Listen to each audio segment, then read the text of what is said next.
Welcome to The Warp. I'm Jack Rita, and in this video I'm going to be talking about the aliens from previous editions of Cosmic Encounter that are not part of the Fantasy Flight edition. I'll talk about what their alien power effects are and a little bit about why they haven't been included and whether or not they ever will be included. Now, a majority of these aliens are from the Mayfair edition, which came out in the 90s. There's really only one Eon alien that has not been included, and that is Shark. And that's an alien that didn't have a sheet to begin with. It was a text description only that showed up in one of the expansions as a way to add another player who doesn't need a system or player color. And the Shark player would basically sit out for one encounter, and then they could come in as anybody. They could say, all right, looks like green is doing a good job, or they've got a fun alien or a good hand or whatever it is, and they take over for green, and that player becomes the Shark, and they sit out. And when they come in, they can come back in as green, or they can come in as somebody else. And it was an interesting way to play the game. It was really best if you were at 7 or 8 players. Right now, the Alien Pretender from Cosmic Eons kind of does that in its own way. It doesn't sit out. It's still playing the game. But at the start of Pretender's turn, they can say, you know what? I'm going to take over for this player and basically take their seat. You're going to take their seat, their player color, their hand, their ships, and everything except their power. You're still Pretender, and they're whoever they were. But you get to be in the best seat. And one of the things you can do as Pretender, of course, is just play very poorly so that whoever you take over for is in a really crappy place. So that's kind of why Shark is not really in the game, at least not yet. There have been some other ideas and takes on Shark that are okay. I actually have an idea for Shark that takes it in a new direction that maybe that will show up if there's another expansion. So we'll have to wait and see on that. The other aliens are from Cosmic Encounter Online, and I'll get to those at the end. So let's start off with the remaining aliens from the Mayfair edition. And I'm not going to include like Busybody, which actually the effect for Busybody became the effect for Force in Cosmic Odyssey. And there's a couple others that are basically like Ghost in Mayfair, is basically Wormhole from Cosmic Storm. So let's get into the other ones. We're going to start with Anomaly. And this is the alien with the power of improbability.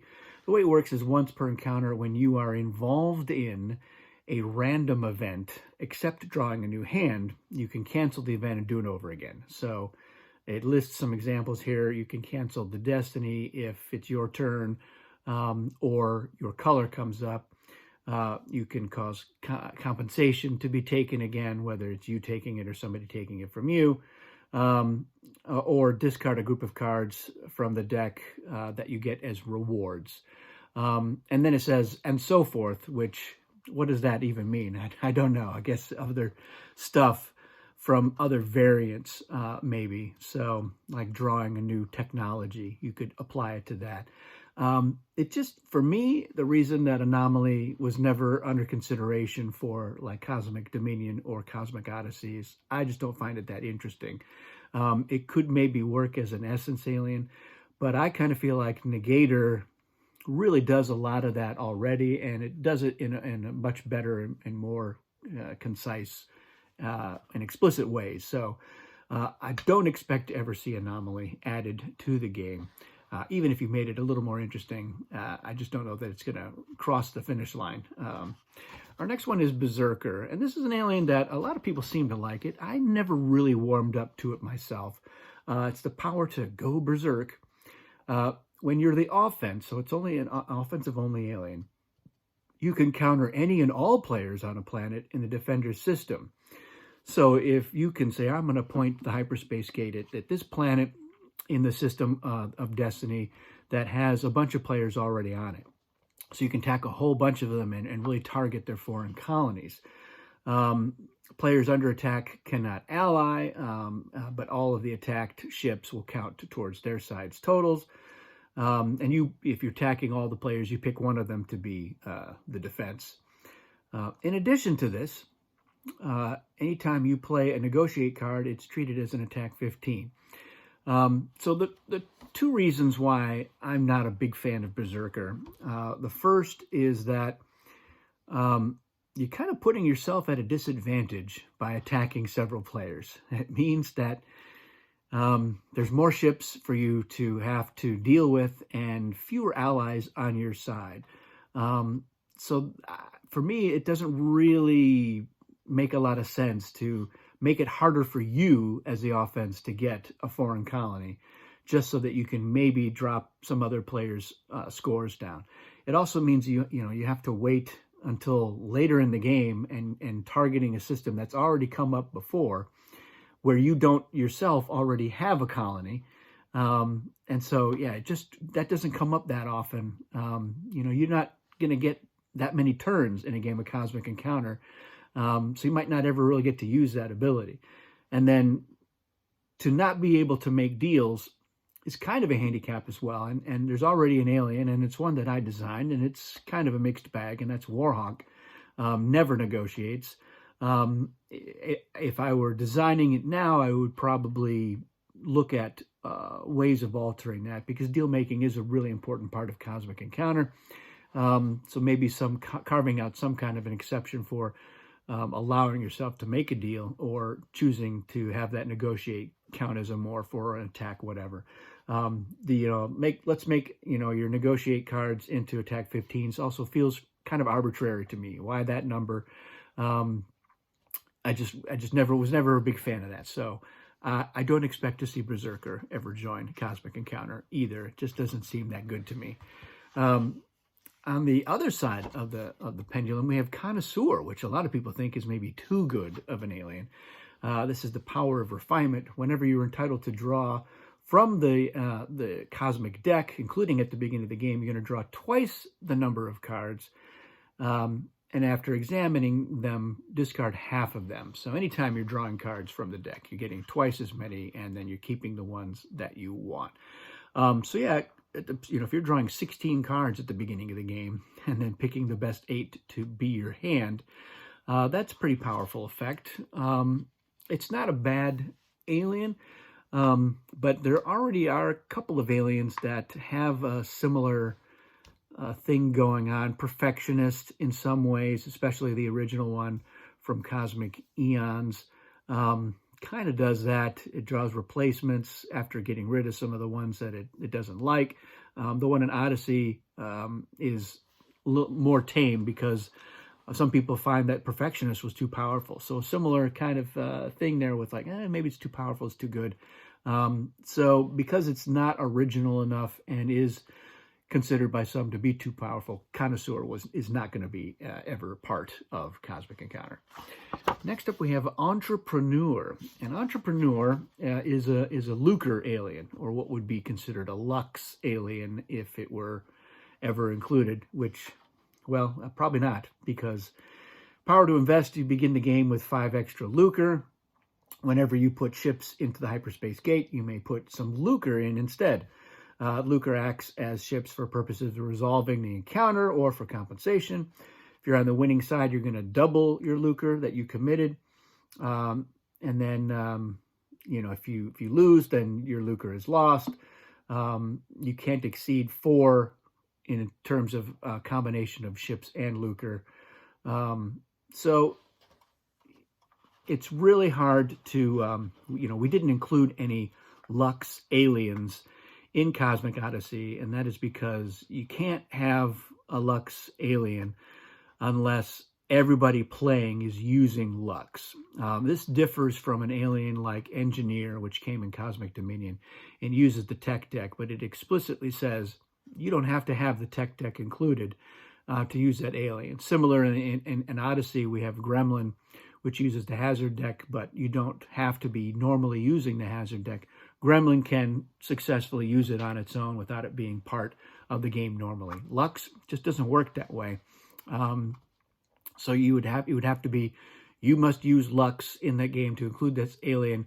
And it's the sort of thing that Kevin Wilson established early on, that he did not want to have any aliens that required the use of a variant. And so we've tried to stick to that as much as we could.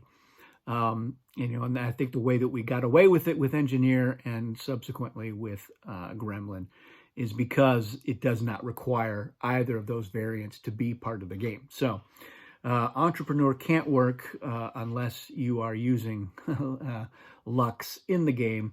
And if we allowed that sort of thing, and like let's say that Fantasy Flight said, yeah, we want to do some promo aliens, I would definitely consider having Entrepreneur as a type of promo alien. And then you can say, look, here's a promo alien. If you're using a game of Lux, add this in and go crazy with it. And there's probably others that we could include that way. But, with the Lucre aliens from Eon and Mayfair, you could not use them unless everyone agreed that you were using Lucre. And yeah, Kevin didn't like that idea, and neither do I, frankly. So probably it's not going to happen, but, never say never. Not on that one. Speaking of Lucre-only aliens, Gnome, also a Lucre-only alien. Power of Wealth, as a main player in an encounter, you may add 1/3 rounded up of your Lucre to your attack total without sending it to the bank. So, yeah, if we were including Lux aliens, and, that's the sort of alien that you could get in there, it would probably just be add your Lux, because Lux, you were not going to be earning quite as much Lux most of the time as you were Lucre. It's a little bit more constrained. So the, how much you're adding or how that would work out would probably need to be adjusted. But, Gnome was never anybody's favorite alien either, so probably never going to happen. Grief, which is the power over loss. For each ship you lose to the warp, you may draw 1 card from the deck. So we've got a couple of aliens that essentially do this already. Like Converter pretty much does that from Cosmic Storm. Kamikaze, not quite the same thing, but very similar effect from the base game.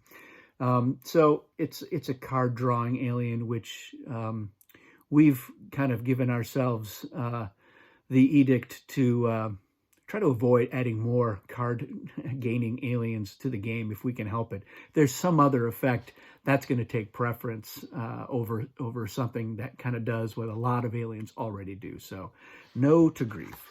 Obverse is what some people call a dumb math alien. So here's how it works. When you're a main player, after cards are played but before they're revealed, you may call out switch signs. All negative attack cards will become positive, and all positive attack cards will become negative, and then you proceed with the encounter normally. So you may know, if you have the Fantasy Flight Edition, that there aren't that many negative attack cards. In fact, there's only 3, and only if you get them out of the reward deck from Cosmic Incursion. So, it's going to be mostly your positive cards will become negative. And, of course, you're still playing higher total wins. So if I've played a 20 and you've played a 10, you now have -10 and I have -20, and now you are winning. So it's an alien that would make your lower attack cards more powerful, and it would have a similar thing with like Sorcerer. You're having to decide when you play the card, do you think Obverse is going to call switch signs or not? So because you've got some aliens that already do that kind of a thing, Obverse has always been passed over, and probably will continue to be passed over. It's not an alien that I think anybody feels like we need to have as part of the game. So probably not going to see Obverse. Pavlov is one that is, it's kind of interesting, and it's one that I'm sure has been considered a few times. It's a power to condition. So as a main player or ally in an encounter, before cards are played, you may give your opponent an encounter card from your hand. If they play that card, any ships that they lose as a result of the encounter will return to their colonies. And they receive an additional reward of 1 ship from the warp or 1 card from the deck. If they don't play the card after the encounter is resolved, put any one of their ships from a colony into the warp. These rewards and punishments apply to any encounter total, including failure to deal. After the encounter is resolved, you get the card back that you had given to your opponent if they did not play it. So I think that the main reason that Pavlov hasn't been included is because it's doing something similar that Brute does from Cosmic Storm. And the reason that I didn't like Brute was because it took everything that Mind did, and then it did a whole bunch more stuff. And here Pavlov is taking what Philanthropist does and then adding a lot more to it. So it seems like it's stealing thunder from another well-established alien and then improving upon it in a lot of different ways. So while there is some interesting effects going on there, I don't like that it's stepping on Philanthropist's toes so much by saying, yeah, I can give you a card. Plus, if you don't play it, I get to zap one of your ships. I could, potentially get rid of a colony for that. So I think that Pavlov, for that reason, will probably never find an audience in the Fantasy Flight edition. So that's my 2 cents on that. Next, we have Prolong, which is certainly an original concept. Let's take a look at that. The power to protract. When you are a main player, if both players reveal attack cards, you may call Extend. You and your opponent must then play and reveal an additional attack card, if you have one. And you may continue to call Extend for as long as both main players can play attack cards. All attack cards played add to the encounter total. You can stop extending at any time. When the extension stops, the results are determined. And then there's some stuff in here about if you play a kicker, how does that work? And, card-related powers, chosen, gambler, laser, are applied to each card played during the extension. And that is, by and large, the reason why Prolong has never been included. It's because there's a lot of rules headaches waiting to happen. It's like, oh, what do we do with Magician? And what do we do with this alien? And it's like an FAQ triple update waiting to happen. And then, you're having to rely on both players to have attack cards to be able to do it, which means that Prolong wants to have a lot of attack cards in their hand, and if they don't, they're not really doing anything, and if they do it once, then they're probably running out of the cards, and now all they're stuck with are negotiates, which is not always a good place to be in. So it's, in practice, it's an alien that I don't think is very good, and it can shine maybe once or twice in a game, but a lot of times its power is working against it. I don't particularly care for Prolong. I've never enjoyed playing it, and I don't know anyone else who does. So I don't think we'll ever see Prolong. Q is an alien that definitely does something a little bit different. The power to order. At the end of each player's turn, you choose which player will next take a turn. You must give each player a turn in each round. And then it gives you some examples. And then it talks about you may also choose the order of commitment of allies and decide timing conflicts however you want, instead of by the timing conflicts rule, which is already starting to feel like, it's getting my hackles up.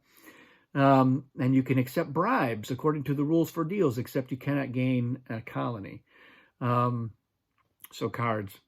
and then, you get lucre. So they kind of ham-handedly inserted lucre into this alien, although it doesn't have the normal, you must use in a game with lucre at the bottom, because you don't necessarily have to have it. So Q is an alien that I never particularly liked myself. I had it in a game once, and we didn't really enjoy it. None of us enjoyed it. We didn't think it was that interesting or powerful. I know there's some people out there from the Mayfair days that do like it. I actually have an idea for Q that I think would make it a little more interesting. So I've always said, I've always been a never Q, but now I'm like a maybe Q. So if there is another expansion, that's one that I would consider. If we play test the slight modification that I've got in mind for it. All right, next we have Serpent. Serpent is the power of temptation. So before cards are revealed, you may tempt any other player in the encounter, including allies. You offer them a colony on any planet where you have one, or 1 to 4 of any combination of the following: ships from the warp, lucre from the bank, if you're using that, cards from the deck. If they accept, they move their own ships back to their colonies and send all other ships on their side to the warp. This includes all defensive ships on the targeted planet, but they leave a single ship of the offensive player, then play at the encounter normally. So the reason why I would never want to include Serpent is because that's pretty harsh, and it's kind of a game prolonger. I've seen Serpent in the game where you're like, oh, let me just, we'll make sure that this player doesn't win by giving you all this stuff to screw them over. So it's, and then leave one ship of the offense is kind of clunky if you ask me. So yeah, I'm not a fan of Serpent. It's one of those that almost, not quite, but almost crosses the line that was established by Kevin Wilson about aliens that take away too much agency from other players. It dances on that line. I don't know that necessarily closes it. You know what you're getting into if you invite anybody into the encounter if Serpent is along. We do have Magnet, which has a similar thing going on, but not quite to that extent. And that will also be true with the next alien that we're going to take a look at here. So I don't love Serpent that much. It's one that I certainly would have a conversation with the cosmic community at large to see what they think about it. I know some people have raised, why not Serpent? But that's my reasoning for it. I think it's kind of a cruddy alien to have involved. It's kind of mean. I don't know.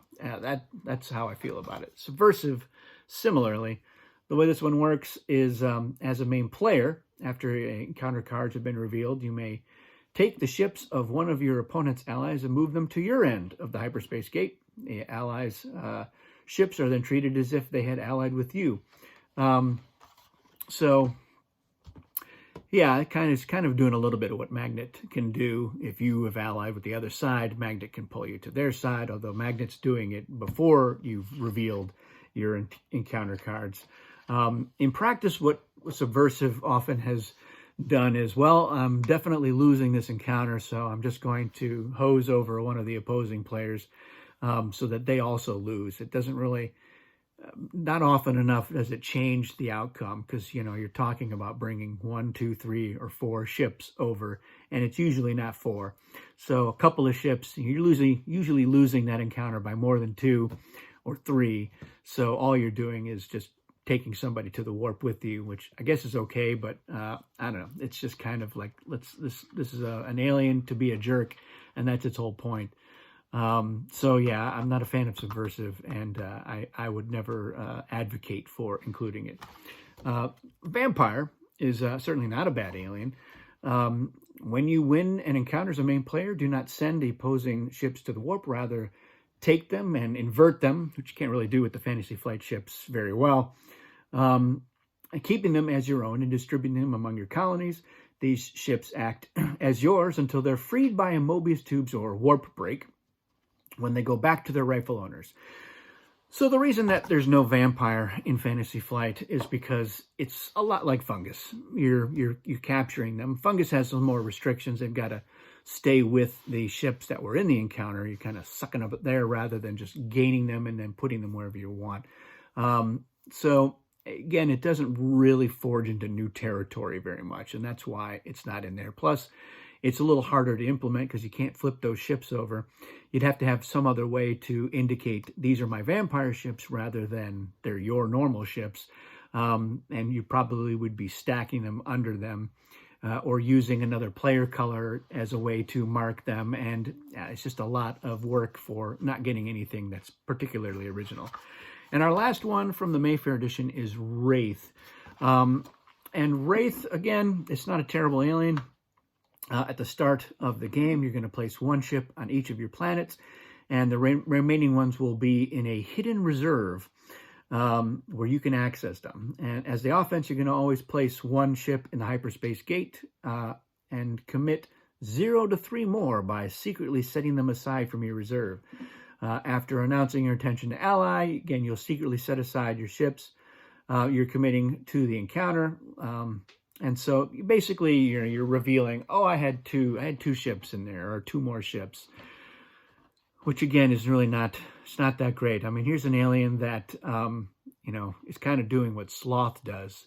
And that's, Sloth is not an alien that a lot of people are like, Sloth.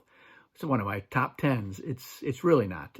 It's not terrible. It can be relatively effective at times, especially because you can just be like, nope, I'm not going to join at all. I thought everyone was going to join this side, and nobody is, so I'm just not going to bring any of my ships over. And that's fine for Sloth. With Wraith, you're like, all right, will I be bringing 1, 2, 3, or 4 ships? It's like, big deal.